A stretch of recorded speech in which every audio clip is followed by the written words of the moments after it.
आज जर आपण बघितलं तर या महाराष्ट्रामध्ये मी ओपन चॅलेंज देतो, एक खासदार दाखवा, एक आमदार दाखवा जो 8 CBSE स्कूल मोफत चालवतो, जो 45 वाचनालय मोफत चालवतो, ज्यांच्या 10 ॲम्ब्युलन्स मोफत आहेत, ते अंध आणि मतिमंद मुलांना मोफत शिक्षण देतात, प्रत्येक गोष्ट मोफत दिली जाते, 25 लाख मुलांना वह्या पुस्तकं मोफत वाटली जातात, असा एक आमदार दाखवा, असा एक खासदार दाखवा, असा एक मंत्री दाखवा, मी तर म्हणतो असा एक महाराष्ट्राचा मुख्यमंत्री तरी दाखवा, कोण नाहीये.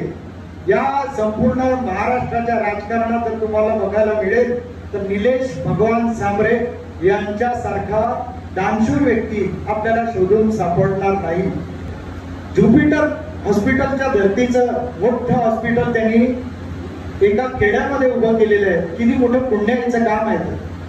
असं पुण्याईचं काम प्रत्येकाकडून, जिजाऊच्या प्रत्येक कार्यकर्त्यांकडून आपापल्या परीने व्हावं अशा पद्धतीची त्यांची इच्छा असते आणि म्हणून एवढ्या घाई गडबडीचा वेळेत सुद्धा त्या आज या कार्यक्रमाला उपस्थित राहिलेले आहेत.